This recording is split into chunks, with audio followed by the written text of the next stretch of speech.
Jadi alhamdulillah sore hari ini mohon perhatian untuk adik-adik biar tenang. Alhamdulillah sore hari ini saya bersyukur bisa kembali ke kampung Taman Kota, bersilaturahmi dengan warga di sini.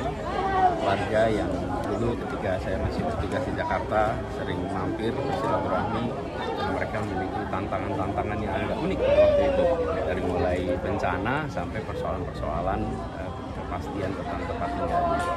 Dan kita tadi ngobrol, mendengar hal-hal yang menjadi aspirasi, dari mulai persoalan bantuan-bantuan yang terhenti khususnya bagi pelajar dan orang tua, kemudian terkait dengan perpajakan, juga terkait dengan masalah pemakaman, kebutuhan sekolah. Jadi banyak hal yang tadi disampaikan, yang tadi saya tegaskan bahwa Jakarta harus jadi rumah bagi semua, rumah bagi kita semua.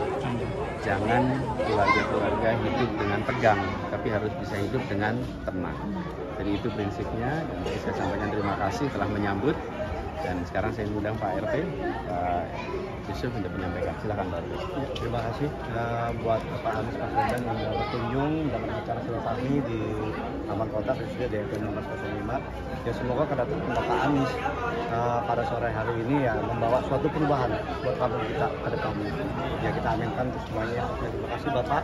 Terima kasih buat semuanya tim yang telah hadir pada sore hari ini.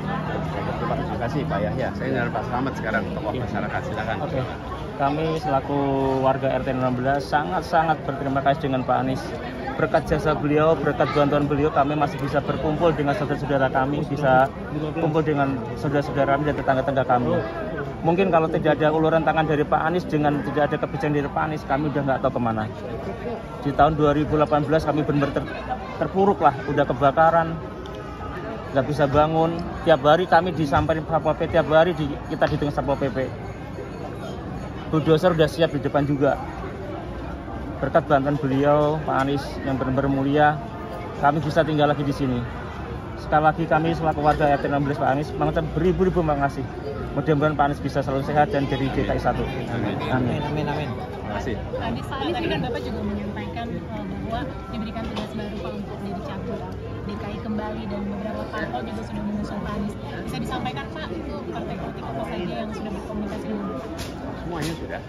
Jadi tentu pendaftaran itu masih tanggal 27 sampai 29. Jadi proses formalnya masih menunggu jadwal sesuai jadwal KPU. Pak Anies ini partainya yang ada di struktur yang hari ini, area ini yang mendukung Pak Anies sudah resmi, karena ada pertanyaan. Ya, itu semua yang DPW-nya sudah menyampaikan ya. Karena itu saya lihat di sini juga baru lihat di sini. Pak lihat depannya. Iya ya, siap. Pak Anies, Pak ini kan ada sinyal bahwa PKS yang sebelumnya mengusung Pak Anies sudah mengumumkan 25 Juni akan meninggalkan Pak Anies karena sudah diberi waktu 40 hari untuk mencari koalisi tapi belum ada. Nah ini bagaimana tanggapan Pak Anies? Ya. Alhamdulillah secara resmi kita belum mendengar apa-apa. Jadi kalau kabar-kabar angin banyak sekali, spekulasi banyak sekali, kita ikuti sikap resmi, karena itulah sikap yang menjadi rujukan kita semua. Dan kita tahu bahwa proses pendaftaran itu 27 sampai 29 Agustus. Masih berapa hari lagi nih? 18 sampai 20 hari ya. Kita lihat saja. Pak Anies, semalam kan Kak Imin ketemu sama Pak Prabowo ya. Kayaknya udah fix banget nih untuk bergabung gitu.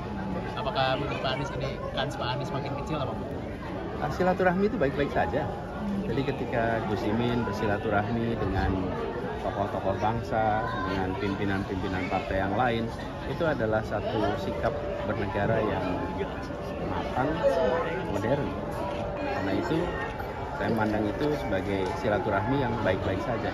Adapun tentang sikap, langkah, kita lihat aja keputusan resminya nanti. Pak Anies, ini kan Pak Anies terancam gagal maju nih Pak, karena beberapa partai disinyalir Kim Plus gitu ya, selain PKS. Nah, mungkin ada komunikasi nggak sih Pak dengan PDIP Pak? Komunikasi dengan semua ada, dan selama ini pun juga ada. Termasuk PDIP ya Pak? Semuanya, termasuk PDIP, termasuk semuanya. Bisa dibilang semua partai. Tapi tertarik dengan Jadi semua komunikasi berjalan dan ada yang sudah bisa mengumumkan awal, ada yang belum bisa mengumumkan awal. Dan tiap-tiap partai punya prosedur, punya tantangan, kesempatan, situasi yang berbeda-beda. Saya menghormati proses yang ada di tiap-tiap partai dan saya mengajak kepada semua untuk juga menghormati dan memantau. Sehingga nanti ketika ada sikap resmi, itulah rujukan kita. Pak Anies, sebelumnya Pak Anies bilang bahwa PDIP itu menarik. Apakah ini menjadi salah satu sinyal gitu Pak buat gabung koalisi dengan PKS? Pokoknya kita semua jalani ini sebagai proses yang mengalir. Kita lihat aja perkembangannya, tapi semuanya menarik. Pak, dengan adanya Kimplas, Pak, dengan adanya Kimplas, apakah ini kan diisukan bahwa upaya untuk mencegah Pak Anies? Apakah Bapak merasa seperti itu, Pak? Ya, saya dengar komentarnya Pak Sekjen PDIP. I feel you, Pak Hasto. Bapak merasa hal yang sama, upaya pencegahan? Ya, kita lihat aja nanti. Seperti apa perkembangannya. Pak, ini kan Pak Anies kan Sekjen PKS juga bilang nih Pak, kayaknya tenggat waktu 40 hari ini sudah tidak bisa dipenuhi sama Pak Anies. Tanggapan Pak Anies soal yang Wasekjen PKS itu apa nih Pak?